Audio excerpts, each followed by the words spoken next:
ಅವನಿಗೊಂದು girl friend ಸಿಕ್ಕದ್ಲು. ಅವನೇ ಹೇಳಿದಂಥ ಮಾತುಗಳು. ಗರ್ಲ್ ಫ್ರೆಂಡಿಗೆ ಮನೆಯಲ್ಲಿ ಮದ್ಯದ ಅಂಗಡಿ ಇತ್ತು. ಇವನು ನಾನು ನಿನ್ನನ್ನು ಪ್ರೀತಿಸ್ತೇನೆ ಅಂತ ಗುಲಾಬಿ ಹೂ ಕೊಡಕ್ಕೆ ಹೋದ್ರೆ ಅವಳು ಮನೆಯಿಂದ ಪಟ್ಲಿಗಳನ್ನು ತಂದು ಕೊಡ್ತಾ ಇದ್ಲು. ಕ್ರಮೇಣ ಆತ ಅವಳನ್ನೇ ಮದುವೆ ಆದ.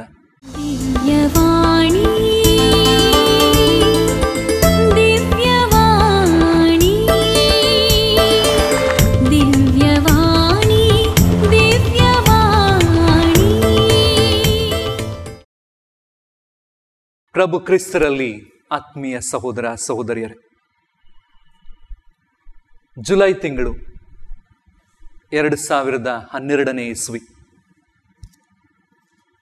ದಾವಣಗೆರೆಯಲ್ಲಿ ನಾನು ಒಂದು ವಿಭಿನ್ನವಾದ ಹುಟ್ಟುಹಬ್ಬದ ಕಾರ್ಯಕ್ರಮಕ್ಕೆ ಹೋಗಿದ್ದೆ. 34 ವರ್ಷದ ಪ್ರಕಾಶ್ ಎಂಬಾತ ತನ್ನ 1 ವರ್ಷದ ಹುಟ್ಟುಹಬ್ಬವನ್ನು ಆಚರಿಸ್ತಾ ಇದ್ದ.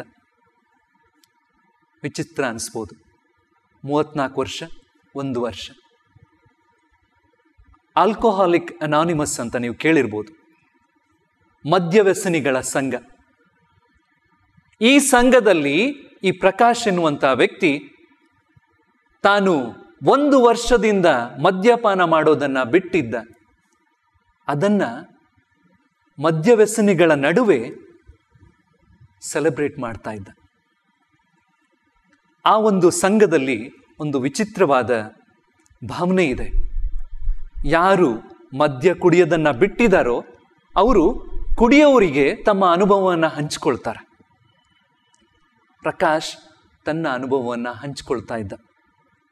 ಪ್ರಾರಂಭ ಮಾಡೋಕ್ಕಿಂತ ಮುಂಚೆ ಅವನು ಹೇಳ್ದ, ಇಂದು ನಾನು ಮದ್ಯವನ್ನು ಕುಡಿದಿಲ್ಲ, ಇನ್ನು ಮುಂದೆಯೂ ಕೂಡ ನನಗೆ ಕುಡಿಯುವಂಥ ಇರಾದೆ ಇಲ್ಲ ಅಂತ. ನನಗೆ ವಿಚಿತ್ರ ಅನಿಸ್ತಾ ಇತ್ತು, ಆದರೂ ಕೂತ್ಕೊಂಡೆ ನಾನು. ಪ್ರಕಾಶ್ ತನ್ನ ಜೀವನವನ್ನು ಅನಾವರಣಗೊಳಿಸ್ದ. ತಾನು ಪಟ್ಟಂಥ ಇಡೀ ಕಷ್ಟವನ್ನು ಅಲ್ಲಿದ್ದವರಲ್ಲಿ ಹೇಳ್ಕೊಂಡ. ಕುಡಿಯುತ್ತಿದ್ದವರು ಬಿಡ್ಲಿ ಎನ್ನುವಂತಹ ಆಸೆ ಅವನಲ್ಲೂ ಇತ್ತು. ತನ್ನ ಜೀವನವನ್ನು ಪ್ರಾರಂಭಿಸಿದ. PUC ತನಕ ಪ್ರಕಾಶ್ ಚೆನ್ನಾಗೇ ಇದ್ದ, ಏನೂ ಪ್ರಾಬ್ಲಮ್ ಇರಲಿಲ್ಲ. PUC ಆಗಿ ಡಿಗ್ರಿಗೆ ಆತ ಸೇರ್ಕೊಂಡ. ಅಲ್ಲಿ ಹಾಸ್ಟೆಲಲ್ಲಿ ಆತ ಬದುಕ್ತಾ ಇದ್ದ. ಸಹಪಾಠಿಗಳು ಜೊತೆಗಿದ್ರು. ಯಾವುದೋ ಒಂದು ಸಂಭ್ರಮದಲ್ಲಿ, ಸಡಗರದಲ್ಲಿ ಅವನ ಸಹಪಾಠಿಗಳು ಸ್ವಲ್ಪ ಕುಡಿತಾ ಇದ್ರು. ಇವನನ್ನು ಕೂಡ ಕರೆದ್ರು, ಬಾ ಕುಡಿ ಅಂತ. ನನಗೆ ತುಂಬ ಇರೋದೆಲ್ಲ ಆಗೋದಿಲ್ಲ, ಯಾವುದಾದ್ರು ಕಡಿಮೆ ಇರೋದನ್ನ ಕುಡಿ ಅಂತ ಹೇಳಿದ್ರು. ನಿನಗೆ ಕೊಡ್ಬೋದಂದ್ರೆ ಬರೀ ಬಿಯರ್ ಕೊಡ್ಬೋದು, ನಾವು ಅದನ್ನೇ ಕುಡಿ ಅಂತ ಹೇಳಿದ್ರು. ಸ್ವಲ್ಪ ಕುಡ್ದ. ಯಾಕೋ ಸುಮಾರಾಗಿ ಅನ್ನಿಸ್ತು, ವಾಂತಿ ಬಂದಂಗೆ ಆಯಿತು, ಆದರೂ ಕೂಡ ಮುಗಿಸ್ಕೊಂಡು ಬಂದ. ಇಂತಹ ಕಾರ್ಯಕ್ರಮಗಳು, ಇಂತಹ ಸಂಭ್ರಮಗಳು ಹೆಚ್ಚಾಗ್ತಾ ಹೋಯಿತು. ಪ್ರಕಾಶ್ಗೀಗ ಮೊದಲು ಕೊಟ್ಟಂಥ ಬಿಯರ್ ತಾಗ್ತಾ ಇದ್ದಿಲ್ಲ, ಅದಕ್ಕಿಂತ ಹೆಚ್ಚಿನದಾಗಿದ್ದುದನ್ನು ತಗೊಳ್ಳೋಕ್ಕೆ ಶುರು ಮಾಡ್ದ. ದಿನದಿಂದ ದಿನಕ್ಕೆ ಇದು ಜಾಸ್ತಿ ಆಯ್ತಾ ಹೋಯಿತು. ದೇವರು ಕೊಟ್ಟವರಿಗೆ ಜಾಸ್ತಿ ಕೊಡ್ತಾರೆ ಅನ್ನೋದಕ್ಕೆ ಈ ಪ್ರಕಾಶ್ ಸಾಕ್ಷಿ. ಆಸೆಯಿಂದ ಬದುಕ್ತಾ ಇದ್ದ, ತನಗೆ ಯಾರಾದರೂ ಕೊಡಿಸ್ತಾರೆ ಅಂತ. ಅವನಿಗೊಂದು ಗರ್ಲ್ ಫ್ರೆಂಡ್ ಸಿಕ್ಕದ್ಲು. ಅವನೇ ಹೇಳಿದಂಥ ಮಾತುಗಳು. ಗರ್ಲ್ ಫ್ರೆಂಡಿಗೆ ಮನೆಯಲ್ಲಿ ಮದ್ಯದ ಅಂಗಡಿ ಇತ್ತು. ಇವನು ನಾನು ನಿನ್ನನ್ನು ಪ್ರೀತಿಸ್ತೇನೆ ಅಂತ ಗುಲಾಬಿ ಹೂ ಕೊಡಕ್ಕೆ ಹೋದ್ರೆ ಅವಳು ಮನೆಯಿಂದ ಪಟ್ಲಿಗಳನ್ನು ತಂದು ಕೊಡ್ತಾ ಇದ್ಲು. ಕ್ರಮೇಣ ಆತ ಅವಳನ್ನೇ ಮದುವೆ ಆದ. ಪ್ರಕಾಶ್ ಹೇಳ್ತಾ ಇದ್ದ ಹಾಸ್ಯಾಸ್ಪದವಾಗಿ, ಮೊದಲು ನನಗೆ ಹೆಣ್ಮಗು ಹುಟ್ಟಿತು, ಬೇಜಾರಾಗಿ ಹೋಗ್ಬಿಟ್ಟು ಫ್ರೆಂಡ್ಸ್ ಜೊತೆಗೆ ಹೋಗ್ಬಿಟ್ಟು ಹೆಂಡ ಕುಡ್ದೆ. 2 ವರ್ಷ ಆದ್ಮೇಲೆ ನನ್ನ ಗಂಡು ಮಗು ಹುಟ್ಟಿದ, ಸಂತೋಷದಿಂದ ಹೋಗಿ ಕುಡ್ದೆ. ದುಃಖ ಬರಲಿ, ನೋವಿರಲಿ, ಕಷ್ಟ ಬರಲಿ, ಸಂತೋಷ ಆಗಲಿ, ಕುಡಿಯೋದ್ರಲ್ಲೇ ಮಜಾ ಕಾಣ್ತಾ ಇದ್ದೆ. ನನ್ನ ಸಹಪಾಠಿಗಳು, ನನ್ನ ಕುಟುಂಬದವರು ಎಲ್ಲ ದೂರ ಹೋದರು. ಜೀವನದಲ್ಲಿ ಎಲ್ಲ ಕಳ್ಕೊಂಡೆ. ಯಾಕೋ ಈ ಜೀವನ ಸರಿ ಅನಿಸ್ತಿದೆ ಅಂತ ಅನಿಸ್ತಾ ಇದ್ದಿಲ್ಲ. ನನ್ನ ಹೆಂಡತಿ ಮುಖ ನೋಡಿದಾಗ ಪ್ರತಿದಿನ ನನಗೆ ಅನಿಸ್ತಾ ಇತ್ತು, ನಾನು ಬದಲಾವಣೆ ಆಗಬೇಕು ಎನ್ನುವಂಥದ್ದು. ಆದರೆ ಬದಲಾವಣೆ ಆಗುವಂಥ ಮನಸ್ಸು ನನ್ನ ಬಾಯಿಗಿರಲಿಲ್ಲ. ಈಗ ನಾನು ಬದಲಾವಣೆ ಆಗಿದ್ದೀನಿ, ಹೊಸತನವನ್ನು ಕಂಡುಕೊಂಡಿದ್ದೀನಿ, ಹೊಸಬನಾಗಿದ್ದೀನಿ. ಇಷ್ಟು ಹೇಳ್ತಾ ಇರಬೇಕಾದ್ರೆ ಆತನ ಹೆಂಡತಿ ಕೂಡ ಮುಂದೆ ಬಂದು ಅಳ್ತಾ ಮಾತಾಡಿದ್ಲು. ನನಗೂ ಜೀವನ ಸಾಕಾಗಿತ್ತು, ನಾನು ಹೋಗಿ ಒಂದು ದಿನ ತವರು ಮನೆಗೆ ಹೋಗಿ ತಾಯಿಯಲ್ಲಿ ಎಲ್ಲವನ್ನ ಹಂಚಿಕೊಂಡು ಆಕೆ ತೊಡೆಯ ಮೇಲೆ ಮಲಗಿ ಕೊನೇ ಸಾರಿ ಮಲಗೋದು ಅಂತ ಯೋಚನೆ ಮಾಡಿದ್ದೆ. ಅದಾಗಿದ್ದೆ ನಾನು ಆತ್ಮಹತ್ಯೆ ಮಾಡ್ಕೊಳ್ಬೇಕಂತ ಇದ್ದೆ. ನನ್ನ ತಾಯಿ ನುಡಿದಂಥ ಮಾತುಗಳು, ಒಂದಲ್ಲ ಒಂದು ದಿನ ನಿನ್ನ ಗಂಡ ಬದಲಾವಣೆ ಆಗ್ತಾನೆ, ಧೈರ್ಯ ಕಳ್ಕೊಳ್ಬೇಡ. ಆ ಬದಲಾವಣೆ ಇಂದು ನನ್ನ ಗಂಡನಲ್ಲಿ ಆಗಿದೆ. ತಾಯಿಯ ಆ ಮಾತು ನನ್ನನ್ನು ಉಳಿಸಿತ್ತು. ಇಂದು ನಾನು ಕೂಡ ಹೊಸ ಜನ್ಮವನ್ನು ತಳೆದಿದ್ದೇನೆ, ಹೊಸಬಳಾಗಿ ಬಾಳ್ತಾ ಇದ್ದೇನೆ. ಆತ್ಮೀಯ ಸಹೋದರ ಸಹೋದರಿಯರೇ, ನಮ್ಮ ಬದುಕು ಏಳು ಬೀಳುಗಳನ್ನು ಕಾಣ್ತದೆ. ಒಳಿತು ಕೆಡುಕುಗಳು ಇದ್ದೇ ಇದೆ. ಈ ಜೀವನ ಒಂದು ಹೋರಾಟ. ತಪ್ಪುಗಳನ್ನು ನಾವೆಲ್ಲರೂ ಕೂಡ ಮಾಡ್ತೀವಿ. ಆ ತಪ್ಪು ಮಾಡಿದಾಗ, ಆ ತಪ್ಪನ್ನು ಅರಿತುಕೊಂಡಾಗ ನಮ್ಮ ಬದುಕು ಹೊಸತನವನ್ನು ಕಾಣ್ತದೆ. ನಾನು ಮಾತಾಡ್ತಿರುವಂಥ ಉದ್ದೇಶನೂ ಕೂಡ ಅಷ್ಟೇ. ನಮ್ಮ ಬದುಕು ನೂತನ ಆಗ್ಬೇಕಂತ ಹೇಳಿದ್ರೆ ಅದು ದೇವರ ಕೈಯಲ್ಲಿ ಹೋಗಬೇಕು. ದೇವರ ಕೈಯಲ್ಲಿ ನಮ್ಮ ಜೀವನ ಇರೋದಾದ್ರೆ ಅದು ರೂಪಾಂತರ ಆಗ್ತದೆ. ಯಾವ ರೀತಿ ಬದಲಾಗೋಣ? ನಮಗೆಲ್ಲರಿಗೂ ಕೂಡ ಆಸೆ ಇದೆ. ನನ್ನಲ್ಲಿ ಈ ಕೆಟ್ಟತನ ಇದೆ, ನಾನು ತುಂಬ ಮಾತಾಡ್ತೀನಿ, ಕೆಟ್ಟದಾಗಿ ಮಾತಾಡ್ತೀನಿ ಬೇರೆಯವ್ರ ಬದಲಿಗೆ.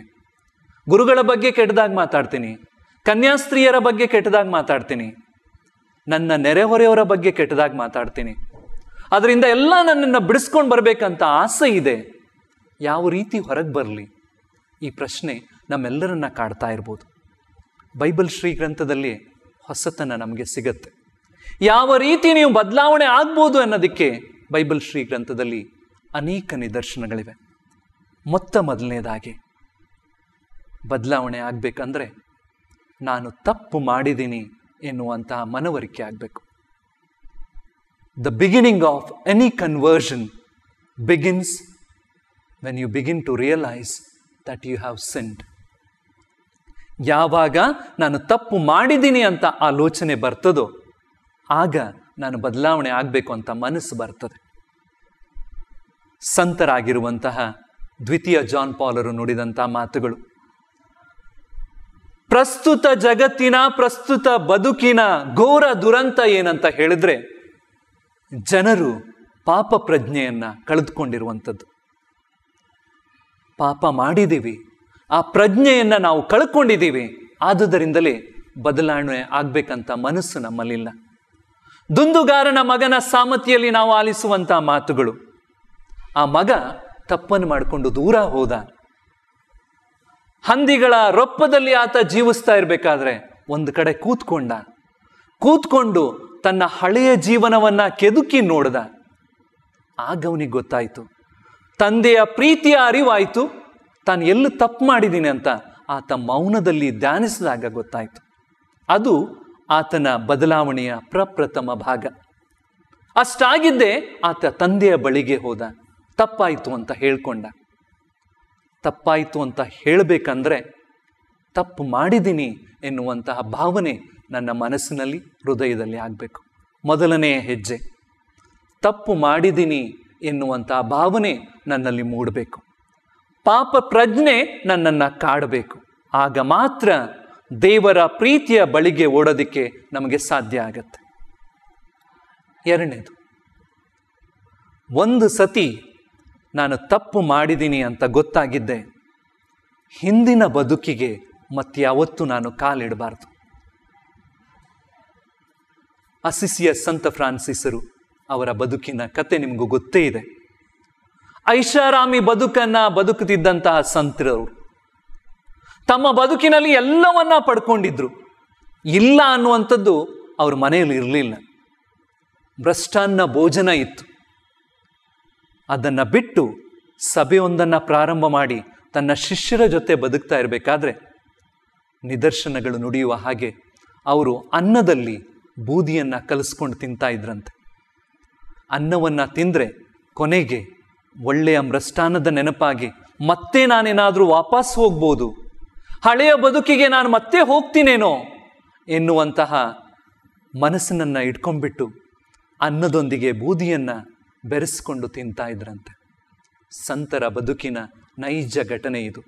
ಒಂದು ಸತಿ ತಪ್ಪಿನ ಅರಿವಾಗಿದ್ದೆ, ನಾನು ಎಡು ಬಿದ್ದಿದ್ದೀನಿ ಅಂತ ಗೊತ್ತಾಗಿದ್ದೆ, ಮತ್ತೆ ಆ ಬದುಕಿನ ಎಡೆಗೆ ಪಯಣ ಮಾಡಬಾರ್ದು.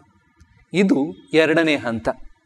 ಮೊದಲನೇ ಹಂತ, ಪಾಪ ಪ್ರಜ್ಞೆ ನಮ್ಮನ್ನ ಕಾಡಬೇಕು, ಪಾಪದ ಅರಿವಾಗಬೇಕು, ಅದು ದೇವರ ಪ್ರೀತಿಯೊಡೆಗೆ ನಮ್ಮನ್ನ ಕರ್ಕೊಂಡು ಹೋಗ್ಬೇಕು.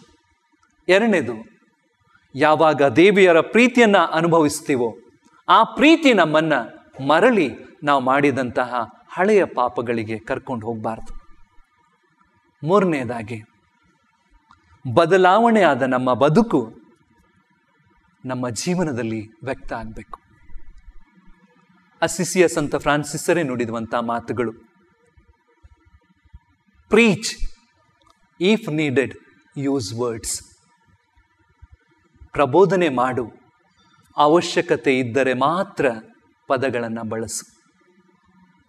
Words fly but the deeds remain.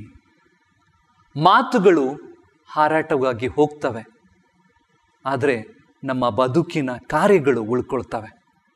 ಅದೇ ಸಂತರ ಬದುಕಿನಲ್ಲಿ ನಡೆದಂಥ ಇನ್ನೊಂದು ನೈಜ ಘಟನೆ. ಪ್ರಬೋಧನೆ ಮಾಡಬೇಕಂತ ಒಂದಿನ ಅವರು ತಮ್ಮ ಆಶ್ರಮದಿಂದ ಹಾದಿ ಬೀದಿಗಳಿಗೆ ಸಾಗಿದ್ರಂತ. ತಮ್ಮ ಶಿಷ್ಯರೊಂದಿಗೆ ಸಾಗ್ತಾ ಇರಬೇಕಾದ್ರೆ ಶಿಷ್ಯರು ಆಲೋಚನೆ ಮಾಡಿದ್ರು, ಇವರೆಲ್ಲಾದ್ರೂ ಒಂದ್ ಕಡೆ ನಮ್ಮನ್ನ ಕೂರ್ಸಿ ಜನರನ್ನ ಕರೆಸಿ ಪ್ರಬೋಧನೆ ಮಾಡ್ತಾರಂತ. ಆದ್ರೆ ಅವ್ರು ಅದನ್ನು ಏನನ್ನೂ ಮಾಡಿಲ್ಲ. ಬದಲಾಗಿ ತಮ್ಮ ಶಿಷ್ಯರೊಂದಿಗೆ ನಡ್ಕೊಂಡು ಹೋದ್ರು, ಅವರೊಂದಿಗೆ ನಗಾಡ್ಕೊಂಡು ಹೋದ್ರು, ಮಾತಾಡ್ಕೊಂಡು ಹೋದ್ರು, ಮೌನವಾಗಿ ಬಂದ್ರು. ಎಲ್ಲೂ ನಿಂತುಕೊಳ್ಳದೆ, ಎಲ್ಲೂ ಪ್ರಬೋಧನೆ ಮಾಡದೆ ಮನೆಗೆ ಬಂದ್ರು. ಮನೆಗೆ ಬಂದಿದ್ದೆ ಶಿಷ್ಯರು ಕೇಳಿದಂಥ ಮೊದಲನೇ ಪ್ರಶ್ನೆ, ಯಾಕೆ ಎಲ್ಲೂ ಪ್ರಬೋಧನೆ ಮಾಡಿಲ್ಲ?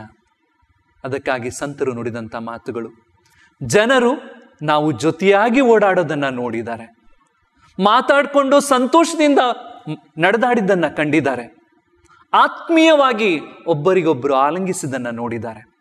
ಅಷ್ಟು ಸಾಕು. ನಮ್ಮ ಬದುಕು ಅವರಿಗೆ ಜೀವಂತ ಸಾಕ್ಷಿಯಾಗಿರಲಿ. ಹಳೆಯ ಬದುಕನ್ನ ಮೆಟ್ಟಿ ನಿಂತ ನಾವು ಹೊಸ ಬದುಕನ್ನ ಆಲಂಗಿಸಬೇಕಾದ್ರೆ ಅಲ್ಲಿ ಹೊಸತನ ಇರಬೇಕು, ಮತ್ತೆ ಅದು ನಮ್ಮ ಜೀವನದಿಂದ ವ್ಯಕ್ತವಾಗಬೇಕು. ಆತ್ಮೀಯ ಸಹೋದರ ಸಹೋದರಿಯರೇ, ಪಾಪ ಪ್ರಜ್ಞೆ ನಮ್ಮನ್ನ ಕಾಡತ್ತೆ ನಿಜ, ಪಾಪಿಯ ಭಾವನೆ ನಮ್ಮನ್ನ ಮೂಡತ್ತೆ ನಿಜ. ಇವೆಲ್ಲಕ್ಕಿಂತ ಮಿಗಿಲಾಗಿ ದೇವರ ಪ್ರೀತಿ ನಮ್ಮನ್ನ ಕಾಡಬೇಕು. ಆ ಪ್ರೀತಿ ನಮ್ಮನ್ನ ಪಾಪಗಳಿಗೆ ಹೋಗದಡೆಯನ್ನ ನಿಲ್ಲಿಸಬೇಕು. ಯಾವಾಗ ನಮ್ಮ ಬದುಕನ್ನ ದೇವರಿಗೆ ಸಮರ್ಪಿಸ್ತೇವೋ ಅಲ್ಲಿ ನಮ್ಮ ಬದುಕು ರೂಪಾಂತರವಾಗತ್ತೆ. ಪ್ರಖ್ಯಾತ ಪ್ರಬೋಧನೆಕಾರರೊಬ್ಬರು ನುಡಿದಂತಹ ಮಾತುಗಳು, the moment you offer yourselves in the hands of God, he receives you in his heart.